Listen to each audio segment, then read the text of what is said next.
Assalamualaikum warahmatullahi wabarakatuh.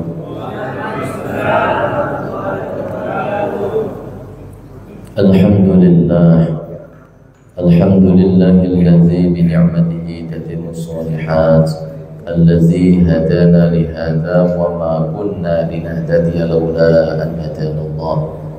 Asyhadu an la ilaha illallah wa asyhadu anna Muhammadan 'abduhu wa rasuluh arsalahu bil haqqi basyiran wa nadhiran baina yadis sa'ah. Man yuti'i Allah wa rasulahu faqad rasyada wa man yusihima fa innahu la yadurru illa nafsahu wa la yadurru Allah syai'an. Allahumma salli wa sallim wa barik ala sayyidina Muhammadin wa ala alihi wa ashabihi wa man tabi'ahum bi ihsanin ila yaumiddin, amma ba'du. Wa qala ta'ala fi kitabil karim, a'udzu billahi minasyaitonir rajim, ya ayyuhallazina amanu tubu ilallahi taubatan nasuha, ila akhir ayat. Shadaqallahul azim.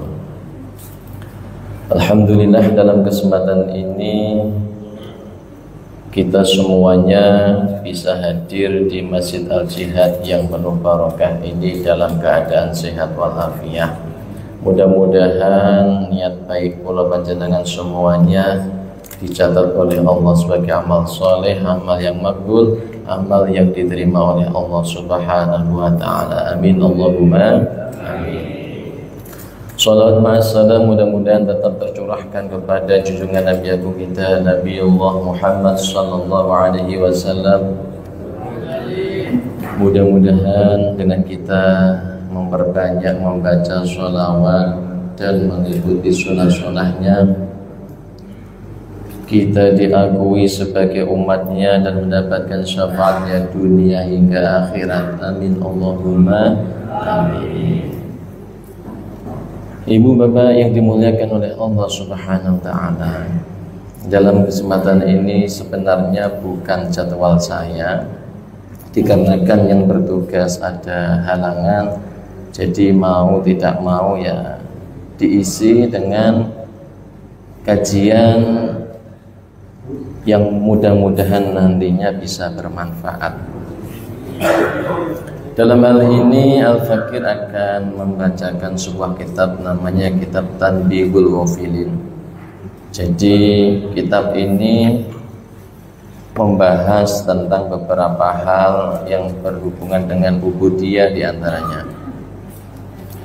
Dalam kesempatan ini saya akan membacakan kitab ini yang temanya adalah macam-macam dosa dan cara taubatnya. Qala al-faqihu radhiyallahu ta'ala anhu, telah disampaikan oleh seseorang yang alim al-alamah mutabahir. Jadi ketika seorang alim ini dalam dunia ilmu agama Islam menyampaikan sebuah nasihatnya, hendaknya kita ini bisa mengamalkannya, bisa mengambil pelajaran dari nasihat orang yang alim al-alamah, karena ulama ini warasatul anbiya, penerus daripada para nabi. Az-zambu ala wajhaini zambun fima bainaka wa bainallahi ta'ala wa dhanbun fima bainaka wa bainal ibadi, amma dzambul ladzi bainaka wa bainallahi ta'ala fa taubatuhu illa al-istighfaru bil lisani wan nadamu bil qalbi wan nadamu bil qalbi wal ilmaru alla ta'uda. Wa amma dzambul ladzi bainaka wa bainal ibadi fama lam tardahum la tanfa'uka taubatu hatta yuhillu lak. Dari orang yang ahli ilmu berkata, ada dua dosa Az-zambu ala wajhaini. Dzambun fima bainaka wa bainallahi ta'ala. Dosa yang pertama ini dosa manusia dengan Allah Subhanahu wa ta'ala. Ini dosa yang pertama. Dosa seperti ini semisal kita meninggalkan sholat, meninggalkan puasa Ramadan, meninggalkan zakat. Ini dosa manusia dengan Allah Subhanahu wa ta'ala. Kemudian yang kedua, dosa wa dzambun fima bainaka wa bainal ibad. Yang kedua, dosa manusia dengan sesamanya. Ini yang paling berat, ini yang paling sulit ketika dosa itu sudah terjadi kesalahan antara manusia dengan sesama manusia. Yang berat apanya? Yang berat taubatnya. Semisal kita pernah mencaci orang lain, menipu orang lain, memakan hartanya orang lain, itu salah satu dosa manusia dengan sesamanya. Amma dzambul ladzi bainaka wa bainallahi ta'ala fataubatuhu illa al-istighfar bil lisan. Adapun dosa yang pertama tadi, dosa manusia dengan Allah, itu taubatnya fataubatuhu illa al-istighfar bil lisan. Taubatnya dengan istighfar bil lisan, dengan lisan. Astaghfirullahaladzim. Jadi lisannya ini berucap, mengucapkan apa? Astaghfirullahaladzim. Bil lisan, dengan lisan. Nggak cukup di batin saja, nggak cukup, harus diucapkan dengan lisannya. Wan nadmu bil qalbi, dan harus ada unsur menyesal di dalam hati. Kalau hanya astagfirullahaladzim tapi dalam hatinya tidak ada rasa menyesal, ketun, tidak cukup. Kalau hanya sekedar diucapkan astagfirullahaladzim saja nggak cukup, harus wan nadmu bil qalbi, karena ada wawu ataf yang berkesinambungan di satu, wan nadmu bil qalbi. Harus ada unsur di dalam hati itu nyesel. Ngapa aku mau gak sholat, ngapa aku mau gak poso. Nah, ada unsur-unsur apa? Menyesal di dalam hatinya. Kalau nggak ada unsur menyesal, berarti taubatnya batal, tidak diterima oleh Allah Subhanahu wa ta'ala.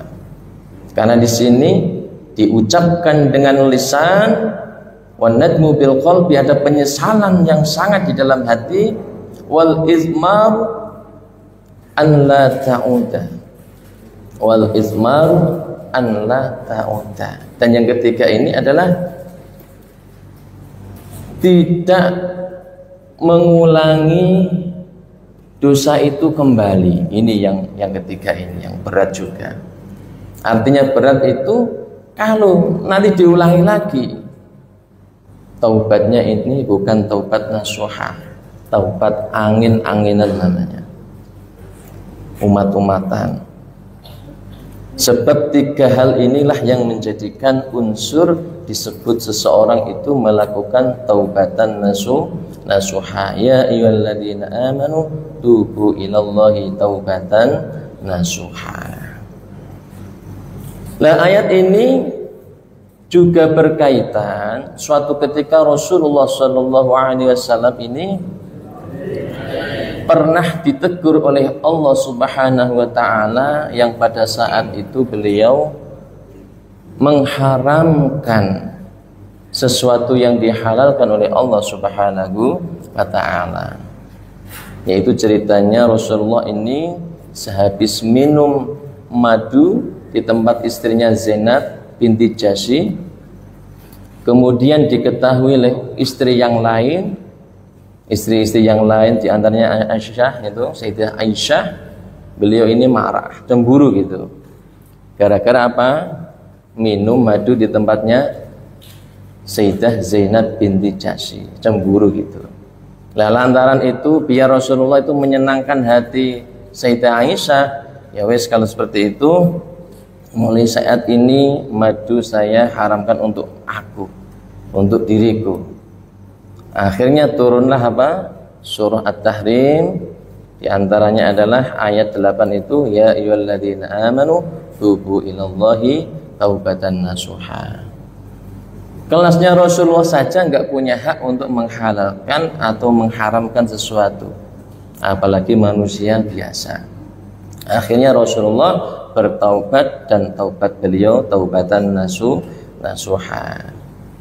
Inilah yang menjadikan syariat kepada kita semuanya. Manakala kita melakukan sebuah dosa, kesalahan, hendaknya kita bertaubat dengan taubatan nasuha yang sungguh-sungguh, diucapkan dengan apa? Lisan, astaghfirullahaladzim, kemudian diiringi dengan penyesalan di dalam hati yang sangat, dan yang ketiga tidak ada upaya untuk mengulanginya kembali. Ini disebut dengan taubatan nasuha.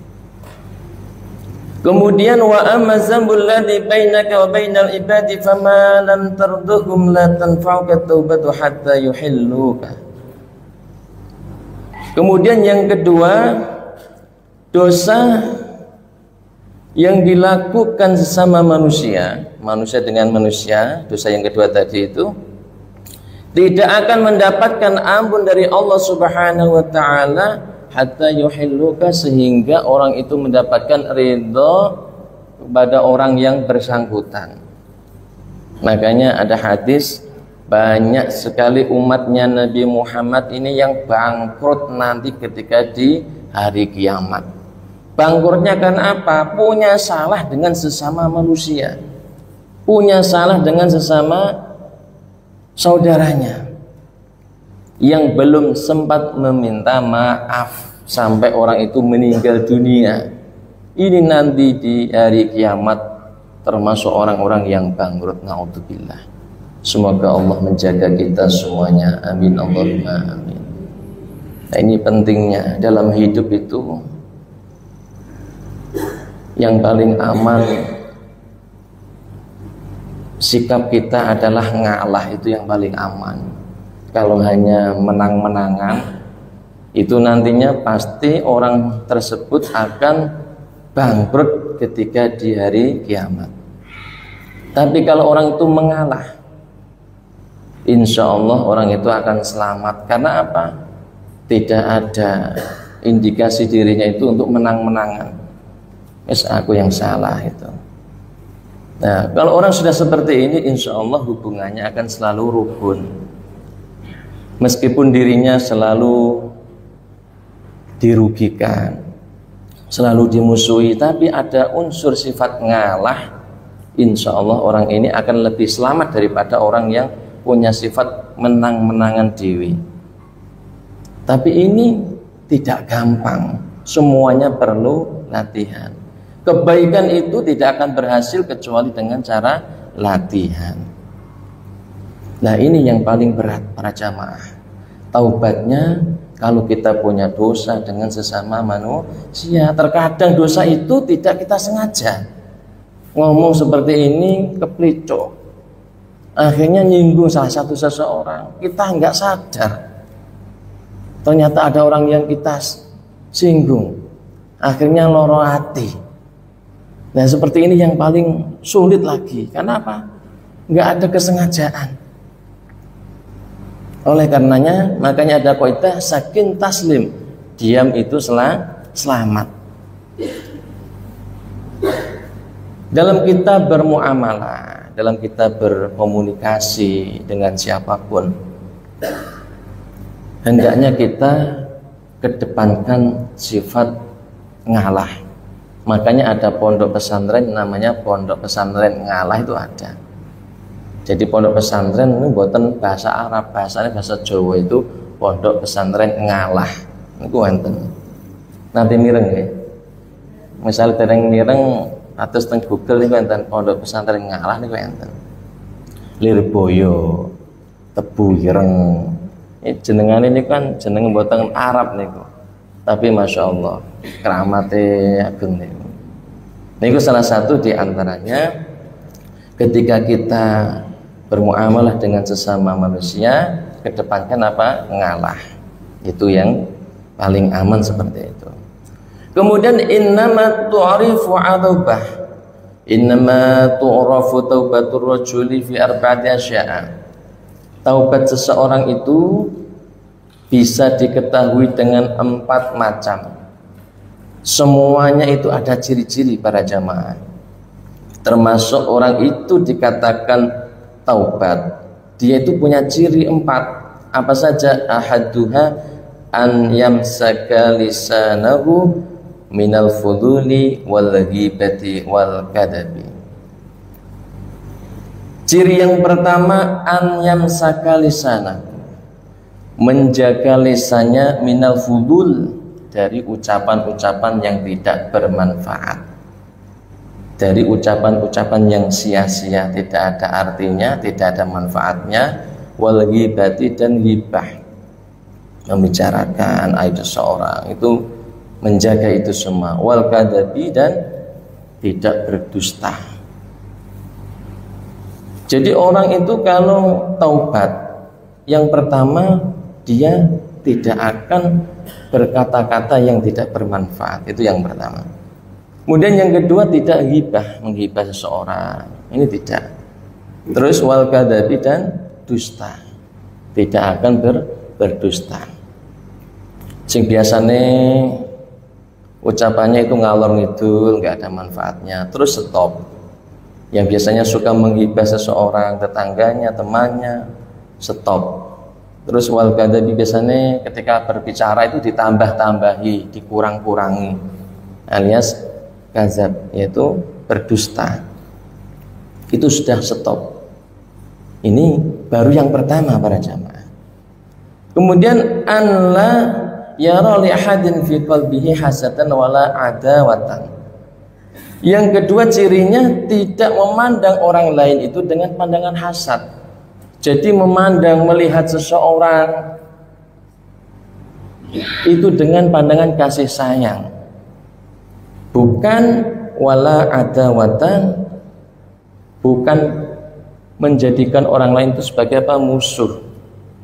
Kalau pandangan kita ini semuanya saudara, semuanya sedulur, itu pasti yang terjadi rukun, ini pasti seperti itu. Tapi kalau pandangannya lawan kita, musuh kita, saingan kita, tidak akan ada yang namanya kebaikan dalam sikap orang itu. Inilah ciri yang kedua, yaitu memandang orang lain itu tidak ada unsur pandangan hasad, merendahkan, mencela atau yang lain, dan tidak menganggap orang lain sebagai apa? Musuh. Semuanya saudara, dulur.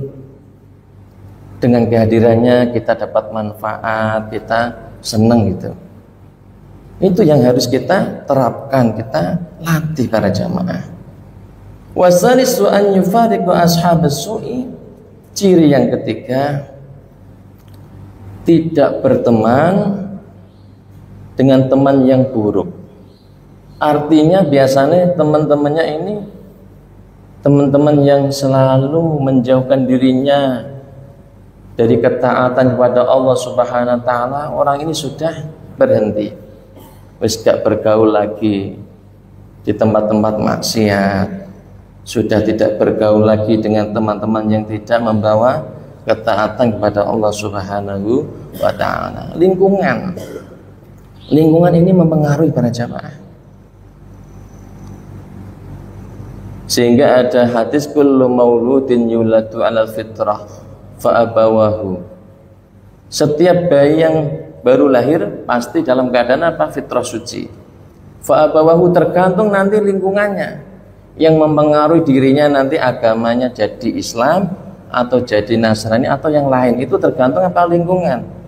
Lingkungan ada internal dan eksternal. Internal keluarga, eksternal tempat pendidikannya, tempat dirinya bekerja dan lain sebagainya. Itu lingkungan yang mempengaruhi itu semua. Tidak banyak orang-orang yang selamat. Gara-gara apa? Lingkungan para jamaah. Lingkungan ini yang paling berbahaya. Kalau lingkungannya ini tidak sehat, pasti akan memengaruhi orang-orang di sekitarnya. Tapi kalau lingkungannya baik, insya Allah orang di sekitarnya akan baik. Jadi ini ciri orang itu taubat yang ketika dirinya menjauhi teman-teman yang tidak baik. Kemudian yang keempat, warabi'u, yang terakhir sebagai penutup, an yakuna musta'idan lil mauti. Ciri seorang itu dikatakan bertaubat, dirinya siap menghadapi kematian. Kalau orang itu tidak siap menghadapi kematian, contohnya seperti ini. Kalau hari ini saya dipanggil oleh Allah, apakah siap? Kalau di dalam hati nurani kita kok tidak siap, berarti ada masalah. Masalahnya apa? Mungkin masih punya hutang, mungkin masih punya tanggungan yang belum diselesaikan, mungkin masih punya salah yang belum selesai. Nah, ini tolak ukurnya di situ para jamaah. Sudahkah diri kita saat ini seandainya ditanya, sampean hari ini kalau dipanggil oleh Allah Subhanahu wa taala apakah siap? Kalau orang itu sudah bertaubatan nasuha, an yakuna musta'idan lil mauti, yaitu siap menghadapi kematian. Nadiman mustaghfiran lima salafa min dunubi mujtahidan ala ta'ati rabbih. Di samping dirinya siap dalam menghadapi kematian dan menyesali atas dosa-dosa yang telah dilakukan, mustaghfiran, dan selalu memohon ampun kepada Allah lima salafa min dunubihi, dari dosa-dosa yang telah dia lakukan, mujtahidan, dan dirinya berubah sungguh-sungguh ala ta'ati rabbihi, dalam ketaatannya kepada Allah Subhanahu wa ta'ala. Inilah para jamaah sedikit materi yang bisa saya sampaikan. Mudah-mudahan bisa menjadikan kita semuanya bisa merubah dari sesuatu yang kurang baik menjadi perbuatan yang lebih baik lagi di kemudian harinya. Amin ya rabbal alamin. Kurang lebihnya mohon maaf. Jamaah yang dimuliakan oleh Allah, wallahu muwaffiq ila aqwamit thoriq. Assalamualaikum warahmatullahi wabarakatuh.